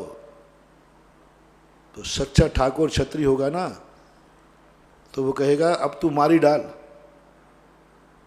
क्योंकि मारने से ज्यादा खतरनाक क्या है, तू मेरी बदौलत जिंदा है, मेरी बदौलत खा रहा है, मेरी बदौलत जी रहा है, मैं नहीं रहूंगा तो ध्यान रखना तेरे लिए कोई पूछने वाला नहीं। ये अहंकार मत करना। जब जब तुम्हें ये भाव आ जाए, बाप को भी बेटे के समय आता है, दुनिया में बहुत सारे लोग आता है कि मेरी बदौलत जी रहे हो, मैं नहीं होऊंगा तो फांके होंगे फांके। कभी मत करना। उसके फांके आएंगे कि नहीं आएंगे, तुम्हारा फांके के दिन जरूर आने वाले हैं। कभी एहसान की तलवार से किसी को नहीं काटना, एहसान के दबाव में कभी मत लेना। वो एहसान माने तो माने, वो एहसान माने तो माने, अपन को एहसान का दबाव नहीं देना कि मेरे कारण से, मेरी बदौलत है, नहीं तो कौन पूछ रहा है तुझे। ये एहसान बहुत खतरनाक है, ये सम्यक दर्शन को मलिन कर देता है। इसलिए जब भी तुम उपकार करो, जब भी तुम सेवा करो, जिसके ऊपर उपकार किया है उसका एहसान मानो कि तुम्हारी बदौलत मुझे उपकार करने का मौका मिला। जब भी सेवा करो तब ये मानो कि मैंने जरूर पुण्य किया है जो मुझे आपकी सेवा करने का मौका मिला। इसलिए आप लोग ऐसी शक्ति को खोजो जो अपनी तरफ से संबंध नहीं बनाएगा। अपना मूल प्रसंग चल रहा है कि वो भिखारी सोचता रहा, सब मुझे पापी समझ रहे हैं, सब मुझे क्लिष्ट जीव समझ रहे हैं, सब मुझे भिखारी समझ रहे हैं, सब मुझे भीख दे रहे हैं। दे लेता था और अपने दुर्भाग्य को कोसता था, खाता था, रोते हुए खाता था। एक दिन एक मंदिर में पहुंचा, जिनेन्द्र देव का मंदिर था, क्योंकि मंदिरों में भी कुछ ना कुछ तो मिलता ही है। लेकिन एक जिनेन्द्र देव का मंदिर है। 3 प्रकार के मंदिर हैं दुनिया में। एक मंदिर वो है जहां कुछ देना पड़ता है तो वहां से भी कुछ मिलता है, कुछ भी मिलता है प्रसादी से। एक मंदिर वो है आस्था के केंद्र जहां ना कुछ ले जाते हैं और ना यहां से कुछ लाते हैं। एक मंदिर ऐसा है जो संसार का सबसे बड़ा शक्तिमान है, सबसे बड़ा लक्ष्मी का स्वामी है, सबसे ज्यादा अमीर है। वहां लोग ले तो जाते हैं लेकिन वहां से वापस कुछ भी नहीं मिलता। उसका नाम है जिनेन्द्र देव का मंदिर। जिनेन्द्र देव का सब जगह देख लो आप। कई मंदिर ऐसे जो खाली झोली जाते हैं, खाली आते हैं, कुछ ले जाते कुछ लेकिन जिनेन्द्र देव मंदिर में सब लोग कुछ ना कुछ लेके जाते हैं और लौटते हैं तो एक चावल भी वापस नहीं लाते। एक मंदिर है महा जिनेन्द्र देव का। उस मंदिर के सामने उसने मांग बैठा, मिले कुछ। पुजारी ने आके कहा, पुजारी जी बोले, हे सूरदास जी या जो भी था, यहां तुम्हें कुछ भी नहीं मिलने वाला। बोले क्यों? ये किसी पर दया नहीं करता, ये किसी को कुछ नहीं देता। कौन है ऐसा जो किसी पर दया नहीं करता? तो उन्होंने समझा कि होगा कोई। कौन है ये? बोले सारा जगत इन्हें त्रिलोकीनाथ कहता है, 3 लोक के नाथ कहता है, अनंत ज्ञानी, अनंत दृष्टा, अनंत सुख, अनंत शक्ति संपन्न कहता है। संसार के सारे सुख इनको है। पुजारी फिर से बोलना। बोले हाँ, सारे लोग इसको दीनानाथ कहते हैं, कृपालु कहते हैं। कितने नाम हैं भगवान के? 1008 नाम सब बोल दिए देखे, पर वो किसी को कुछ देता नहीं। सारी दुनिया इसी को देने आती है पर एक किसी को कुछ नहीं देता। सारी दुनिया देने, कोई भी आज तक, और बड़े बड़े लोग यहां देने आते हैं। हे भिखारी, यहां तेरे लिए कुछ देने को हो तो अंदर आ जा, और लेने का हो तो दूसरा दरवाजे पे चला जा। कुछ चढ़ाना हो तो बोल, अंदर कबाड़ खोलूं, और चाहिए हो तो बाहर जा। एक जिनेन्द्र देव का दरवाजा है जहां से कुछ नहीं मिलने वाला। भिखारी होनहार भली थी, उसने कहा बस हर दरवाजे पर मुझे कुछ ना कुछ मिला, हर व्यक्ति ने मुझे कुछ भिखारी माना, और एक नाथ ऐसा है जो दुनिया का लेकर के भिखारी बन रहा है, लेकिन दुनिया को देकर मालिक नहीं बन रहा है, बस इसी का नाम भगवान है। चाहिए नहीं तो भी ले रहा है, तो भी ले रहा है। ये अहंकार ना आ जाए कि मुझे किसी की जरूरत नहीं है, अर्घ लेता, लेकिन देता किसी को नहीं है। बैठ गया वहीं पर और कहा, पुजारी जी आज की पूजा मुझे करने दो। बस ऐसे ही त्रिलोकीनाथ का मैं खोज रहा था कि वो दरवाजा कौन सा है जहां सारी दुनिया देती है लेकिन वो किसी को कुछ नहीं देता। महानुभाव, एक दाता ऐसा है जिनेन्द्र देव, उसको नाथ बना लेना। जिसकी बिल्कुल भी नहीं पड़ी, कभी मत सोचना। बहुत सारे दुनिया में दर्शन है, कई भगवान अपने भक्तों को तारने के लिए चले जाते हैं, उनको तारते हैं, लेकिन महावीर एक ऐसा है, वो कहता मेरा तुमसे कोई संबंध नहीं, तुम्हारी 100 बार पड़ी हो तो मेरे से संबंध बनाओ, 100 बार पड़ी हो तो आप मेरे प्रति श्रद्धा रखो, तो मेरे दर्शन करो, मैं तुम्हारा दर्शन नहीं करूंगा। हर भगवान की आंख खुली हुई है और जिनेन्द्र देव की आंख झुकी हुई। बोले मैं नहीं देखूंगा तुम्हें। तो भगवान मैं देख रहा हूं तो तेरी मर्जी पड़े तो देख, किसने बुलाया है तुझे, तू मुझे देख। तो भक्त कहता भगवान मेरी पड़ी है, मेरी। कल के दिन कोई अभिषेक भी करने वाला नहीं मिलेगा प्रभु, धमकी मत दे रे। कर्म प्रबंध निगडैरपि हीन ताप्तम ज्ञात्वापि भक्ति वसता परमादि देवम तम सीय कलमस गणोन्मत नाय देव शुद्धोदकई रवि नयामि। है भगवान, कैसे है भगवान? आपकी बिल्कुल नहीं पड़ी, आप तो वैसे ही कर्मल से रहित हैं, लेकिन मेरी पड़ी है कि आपके अभिषेक के बिना मेरा कलमस धुलने वाला नहीं है। तेरी नहीं पड़ी, तू तो गंदा होता ही नहीं है, तू तो गंदा है भी नहीं, गंदा तो मैं हूं, मेरी पड़ी है, मेरी पड़ी है। तू अभिषेक नहीं करवाएगा लेकिन मैं करूंगा। ऐसे परिणाम, ऐसी परिणति अंदर से जाग जाए, और ऐसा तुम्हारे अंदर भाव होना चाहिए। इसलिए अनाथ बनकर जिंदगी मत जीना। जो अपना मूल प्रसंग चल रहा था, बना लो, इस भगवान का दर्शन करो, बुरे मन से करो, बेमन से करो, लेकिन करो। फेरो माला एक, कभी ना कभी काम आएगा। आज तुम्हें जरूरत नहीं है। कई लोग, सुखी लोग, बड़े आदमी ज्यादा धर्म नहीं करते। 80% ले लो, 20% तो करते। 80% जिनके धन दौलत बढ़ जाए, फिर वे और उनके बच्चे धर्म से बहुत दूर होते। उनसे पूछे तो बोले महाराज जी हमें क्या जरूरत पड़ी, खूब घर में है, बाप दादों का भरा पड़ा है, बहुत भरा पड़ा है, क्या करेंगे? नहीं, कर लो, कर लो, कर लो, कभी काम आएगा। अकाल में भी कर लो। बीच बीच में हमने टीवी पर पूजा क्यों कराई? टीवी पे कभी पूजा होती है? टीवी में कभी भगवान होते हैं क्या? फिर भी मैंने कहा करो। टीवी में अभिषेक कराया, मैंने कहा देखो शांति धारा टीवी में देखो। अकाल के समय तुम लोग सोचते हो महाराज जी आप तो निषेध करते थे टीवी में, वो तो कोई है, फिर भी मैंने कराया।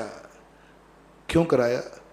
हर महीना 15 दिन में किसी बहाने तुम्हें अभिषेक कराया, दिखाया। देख नहीं कहता हूं महाराज इससे क्या होगा, कर लो।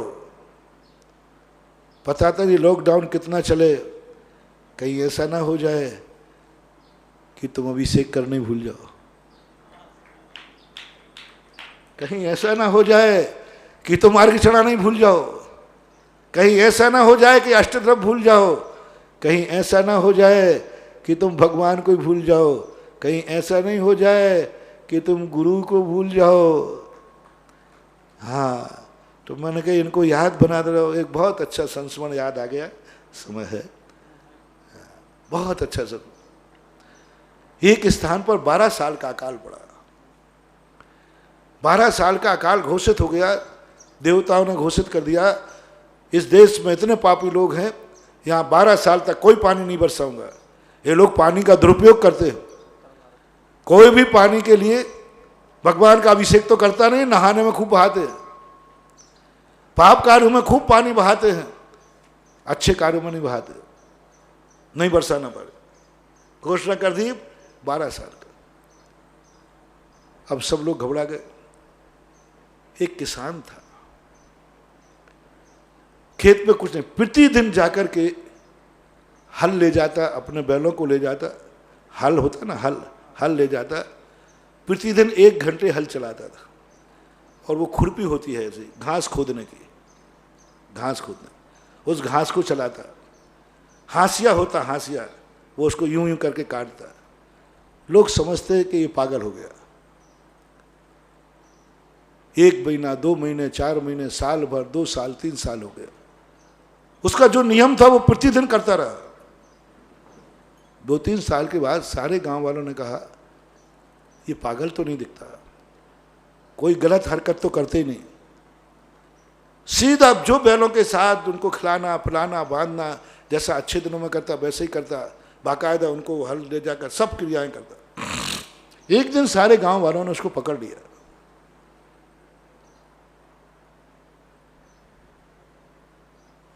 दुश्मन भी देख रहा है, जिस देवता ने अभिशाप दिया था वो भी देख रहा है कि ये तो अकाल में भी अपना पुरुषार्थ करना नहीं छोड़ रहा है। क्यों कर रहा है? जब मालूम है कि 12 साल तक खेत में कुछ होना ही नहीं है, फिर क्यों कर रहा है? तो सब गांव वालों ने घेर लिया। वो देवता भी उसमें शामिल हो गया। भैया तू क्या करता है? खेत पे घास का टुकड़ा नहीं है, कुछ बीज बोना नहीं है, बीज ही नहीं है तो बोओगे क्या? फिर तू क्यों जाता है? उसने कहा, हे महानुभाव, मैंने एक गुरु का प्रवचन सुना था कि कोई चीज के लिए जो निरंतर अपने जीवन में आवश्यक हो, उसका यदि अभ्यास छूट जाए तो फिर बहुत नुकसान होता है। भरत चक्रवर्ती, आप लोग आहार देना छूट गया तो आदिनाथ को भी 6 महीने भूखे। जब मुनि नहीं थे तब आप लोगों ने आहार देना बंद कर दिया, और जब मुनि हुए तो आपको आहार देना भूल ही गए। तो मैं तो इसलिए जाता हूं 12 साल तक कहीं मेरे बैल हल को चलाना ना भूल जाएं। 12 साल बाद पानी भरेगा तो कहीं मैं हल चलाना नहीं भूल जाऊं, खुरपी चलाना नहीं भूल जाऊं, हाशिया चलाना ना भूल जाऊं। इसलिए मैं दस्तूर अभ्यास करने के लिए घंटे भर को जाता हूं, जिससे मैं भूल नहीं जाऊं। क्योंकि 12 साल बाद यदि पानी बरसेगा तब तक तो बैल जुए को, हाल को खींचना बंद, आदत ही भूल जाएंगे। 12 साल बाद जब हल चलेगा तो हम चलाने नहीं आएगा, फिर क्या होगा? इसलिए मैं भूल ना जाऊं, इसलिए ये चलाता हूं हल। तब देवता ने कहा, ये किसान 12 साल के लिए इसलिए हल चला रहा है कि ये भूल नहीं जाए, और 12 साल तक मैं पानी नहीं बरसा तो कहीं 12 साल बाद मैं बरसना नहीं भूल जाऊं, कहीं मैं बरसना नहीं भूल जाऊं। इसलिए तुरंत देवता गया और उसने पानी बरसा दिया, और 4थे साल में खेती चालू हो गई। किसका परिणाम है? और तुम तो बहा नहीं बढ़ना। अब हम क्या करें? पानी बरसना ही नहीं है। पुरुषार्थ वो चीज है जो भाग की लकीरें बदल देता है। बाहुबल वो चीज है जो हाथ की लकीरों को बदल देता है। उसके पुरुषार्थ ने देवता की भविष्यवाणी को भी 12 साल का समय, 4थे साल में ही पानी बरस गया। बस यही मैंने सोचा, यदि ये लॉकडाउन लंबा खुल गया, लंबा चल गया चर्चा दे, तो कहीं ये फिर मंदिर आने नहीं भूल जाए, अभिषेक करने नहीं भूल जाए। तो मैंने कि चलने दो सूखे में खुरपी, चलने दो टीवी के सामने अर्घ। वो अर्घ में कोई दम हो या नहीं हो, लेकिन कम से कम ये तो बना रहेगा कि अर्घ ऐसा होता है। कल के दिन लॉकडाउन खुलेगा तो अर्घ लेकर मंदिर आ जाओगे, लोटा लेकर के अभिषेक कर लोगे और भगवान की छवि याद बनी रहेगी, तो कम से कम उनको याद तो करते रहोगे। आज तक कभी टीवी पर अभिषेक, टीवी की पूजा आज तक दुनिया में कभी नहीं हुई, जानी कभी नहीं होगी, और मैं समर्थन भी नहीं हूं। मैं तो प्रवचन ही नहीं सुनने देता तुम्हें टीवी पर। लोग पूछते ना महाराज टीवी पर प्रवचन सुनना और साक्षात में क्या अंतर है, तो हम क्या उदाहरण देते हैं, जिंदा बाप में मरे बाप की फोटो में अंतर है। फिर भी फोटो तो, फिर भी मैंने कहा कि नहीं, टीवी पे भगवान, टीवी की पूजा भी वही पूजा है जो मंदिर की पूजा है, वही पूजा है। मैंने क्या सोचा होगा, ये पंचकर्णक की जो भी भगवान है, ये स्थापना के भगवान है, ये साक्षात भगवान है, और टीवी एक छाया है, टीवी एक फोटो है। तो भी मैंने उसके सामने तुमसे पूजा करवा दी, उसके सामने तुम्हारे श्रीफल चढ़वा दिए, उसके सामने तुमने नमोस्तु करा दिया। किस कारण से? 60 दिन हो गए, कितने दिन हो गए? 60 दिन में कहीं तुम नमोस्तु करना भूल जाते तो क्या भरोसा तुम्हारा? सब भूल जाते। इसलिए बीच बीच में आहार भी दिखवाया, कहीं आफत हो जाए तुम सीधे आ जाओ, हमें पता ही नहीं महाराज जी कैसे आहार लेते हैं। तो वे तो आदिनाथ थे, 7 महीने घूम गए, पांगा तो कबाड़ो हो जाएगा, मैं क्या करूंगा, समाधि और लेना पड़ेगी। तो बीच में अक्षय तृतीया को आहार भी दिखाया, मैंने कहा दिखा दो भाई, इनको याद बना रहा है कि महाराज जी को आहार भी हमें देना आता है, स्मृति के लिए। बस यही बात मैं आपसे कह रहा हूं कि भली वो टीवी पर भगवान नहीं थे, लेकिन आपने पूजा की, कम से कम पूजा का अभ्यास तो नहीं छूटा। भली दूर से भगवान का दर्शन किया, लेकिन दर्शन की सुध तो बनी रही। बताते हैं कि प्रमाद जब आदत में आ जाता है तो प्रमाद नहीं लगता, गलती जब आदत में आ जाती है तो गलती नहीं लगती। जब गलती आदत में आ जाए ना तो फिर ऐसा लगता ही नहीं कि ये गलती है।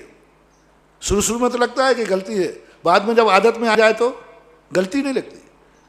ऐसे ही तुम्हारे लिए शुरू में तो लगेगा कि हमें भगवान का दर्शन नहीं हो रहा है, गुरु का दर्शन नहीं हो रहा है, आहार नहीं रहे, लेकिन धीरे धीरे कहीं ऐसा नहीं हो जाए कि तुम ये समझो कि ये तो मेरा धर्म ही नहीं है, मेरा धर्म ही नहीं, भूल जाओ, क्योंकि आदत में आ गया। बिना दर्शन के खाने में आदत में आ गया, बिना महाराज को आहार दिए खाने में आ गया, बिना माला फेरे खाने में आ गया। 60-70 दिन का अब मुश्किल पड़ेगा हमें मंदिर बुलाने में। हाँ, लेकिन मुझे विश्वास है जिन जिन लोगों ने टीवी के ऊपर पूजा की और अभिषेक देखा, उनको बुलाने में हमें देर नहीं लगेगी। जैसे ही फाटक मिलेगा, खुलेगा, तैसे वे लोटा लिए मिलेंगे, क्योंकि उनका अभ्यास नहीं छूटा। और जिन दुर्भागों ने सोचा अच्छा रहा, ठीक है, मंदिर जा दो, लॉकडाउन, अभिषेक देख दो, लॉकडाउन, टीवी पे देख लो, टीवी भगवान है नहीं, टीवी में तो छाया है, महाराज खुद कहते हैं, तो वे चूक गए। उनको 70 दिन में ऐसा हटपट्टा लगेगा मंदिर आने में, जैसे लॉकडाउन के दिन पहले 8 दिन कैसे लगे। लॉकडाउन लेने वाले बताओ, 8 दिन कैसे लगे, जेल। लोग घबरा रहे थे कि महीनों कैसे निकालूंगा एक छोटे से घर में। कई लोगों के तो ऐसे घर थे, एक एक कमरे के घर हैं किराए के, एक एक कमरे के घर हैं। अब मैं कमरे के अंदर कैसे बंद रहूं, बाहर जा नहीं सकते। लेकिन अब मैंने 15-20 दिन बाद पूछा कैसा लग रहा है, महाराज अब आनंद आ रहा है, ठीक लग रहा है, अब कोई ज्यादा बुरा नहीं लग रहा है, अब ठीक। हमारे शिविर में ऐसा होता है, 2-3 दिन सारे शिवरात्रि मानते जैसे जेल में आ गए हों, और पूनम तक ऐसे कहते महाराज अब जाने का मन नहीं हो रहा है। ऐसे जब लोगों को लॉकडाउन में घर में रहने में इतना आनंद आने लगा, अब किसी को दुकान ज्यादा याद नहीं आती, महाराज अब आदत पड़ गई। और मंदिर जाने की आकुलता, बोले अब आकुल, पहले आकुलता होती सुबह पहले मंदिर जाना है, आहा अब याद भी नहीं आता और खा लेते हो। ऐसे लोग भी हो गए होंगे अभी जो पहले मंदिर जाए बिना नहीं खाते। कोई कहता भोजन कर लो, नहीं मैं मंदिर जाऊंगा। और लॉकडाउन में अब 2 महीने बाद ऐसे हो गए होंगे कब भोजन करते समय याद भी नहीं आता कि मैं मंदिर नहीं गया। आदत में आ गया, बिना दर्शन के खाने में, बिना अभिषेक के खाने में आदत में आ गया। इसलिए मैंने कहा कहीं ये आदत इनकी छूट नहीं जाए, इसलिए बीच बीच में अभी शुद्ध पंचमी को फिर से दिखा रहा हूं। यहां वालों को कार्यक्रम नहीं करा रहा हूं, ध्यान रखना। ये प्रवचन भी मैं खाली पंडाल में प्रवचन दे रहा हूं, देखो तो सही। आज तक कभी हुआ? अरे आज तो 4-5 बैठे, नहीं तो कई दिन तो कोई नहीं रहता, अकेले माइक वाले रहते, बेचारे बैठे रहते, और हम महाराज लोग भी आ जाते खाली पंडाल में। और मैं ऐसे दावे के साथ कर रहा हूं पंडाल पूरा हाउसफुल है। मैं पंडाल में देखता ही नहीं हूं, खाली जिस दिन पंडाल रहता है आप मेरे को देखना, पंडाल में मैं देखता हूँ वो ध्वजारोहण पर, वो ध्वजारोहण है ना पंडाल के बाहर, वहां देख, वहां इसलिए देखता हूं कि पंडाल वहां तक भरा हुआ है, हाउसफुल। और आप देखना प्रवचन भी ऐसे ही हो रहे हैं जैसे कि हजारों की भीड़ यहां बैठी हो, हजारों। ये नहीं हो रहा है अब खाली पंडाल में क्या दें। लोगों ने इसको देख करके, टीवी को देखकर और प्रवचनों को सुन करके शिकायत की सरकार में कि लॉकडाउन चल रहा है और अभी भी प्रवचन हो रहे हैं और महाराज की दृष्टि इतनी दूर तक है, इसका अर्थ पंडाल भरा हुआ है, आवागमन बना हुआ है। शिकायत हुई, बाकायदा लिखित में शिकायत हुई, दिल्ली तक गई। और महाराज इतने अच्छे प्रवचन दे रहे हैं और इतने जोर से बोल रहे हैं जैसे लाखों की भीड़ बैठी हो। तो उन्होंने कहा देखो प्रवचन चल रहे हैं, भीड़ आ रही है, लोग आ रहे हैं, जा रहे हैं, साक्षात लॉकडाउन का उल्लंघन है और सुधा सागर तो उल्लंघन करने में माहिर हैं। ये भी लिखा था उसमें। इनकी तो आदत है। उदाहरण क्या दिया था, सारा प्रशासन रोक रहा था कि नदी पार नहीं करना, फिर भी 10 लाख क्षण पर में पूरे शिवरात्रियों के साथ नदी पार की और प्रशासन खड़ा खड़ा देखता रहा। इनकी पुरानी आदत है सरकारी कानून का उल्लंघन करने। जो बोल रहा हूं वैसे ही है, किसी के पास अभी व्हाट्सएप में होगा, वो एप्लीकेशन होगी। इनकी पुरानी आदत है। और अभी भी देखो वहां हजारों लोग आ रहे जा रहे, प्रवचन चल रहा है, जिज्ञासा समाधान चल रहा है। प्रशासन सख्ती में आया, उसने अपना गुप्तचर भेजा कि महाराज प्रवचन में देख के आओ कितने लोग थे। भाग्य से जब वो आया उस दिन एक भी नहीं था और प्रवचन धड़ाधड़ चल रहा था, ऐसे ही बहुत जोश में बोल चल रहा था प्रवचन, हाथ भी बहुत ऐसे। तो उसने कहा महाराज को तो दिख रही है जनता, हमें नहीं दिख रही। वो समझ गया कि महाराज ने कोई ऐसा जादू कर दिया है कि वो जनता महाराज को दिखेगी, महाराज को जनता देखेगी और मुझे नहीं दिखेगी। तो उसने कहा जाकर के ऑफिसर से, साहब पंडाल में तो कोई नहीं है, महाराज लोग बैठे थे और वहां कोई नहीं वहां। तो उसने क्या कहा कि महाराज जी कोई नहीं हो, महाराज इतना बोल रहे हैं जोर से। बोले साहब वहां तो कोई नहीं दिखा। तो कहता साहब मुझे तो लगता है कि बाबा जी ने हमारी नजर बांध दी। अब आप कोई उपाय सोचो, खूब दिखा लो। कानून का उल्लंघन तो सवाल ही नहीं उठता। जब कानून अलग ढंग से लगाया जाए तो उल्लंघन करूंगा, अभी तो हित में। तो मैं फिर प्रवचन क्यों करता रहा? इसलिए करता रहा कहीं आप लोग प्रवचन सुनना न भूल जाएं। महावीर भगवान की। परम पूज्य निर्यापक समण मुनि पुंगव श्री सुधाकर जी महाराज की जय। समस्त मुनि संघ की जय। जिनवाणी की स्तुति करेंगी, जिनवाणी के ज्ञान से सूझे लोकालोक, सो वाणी मस्त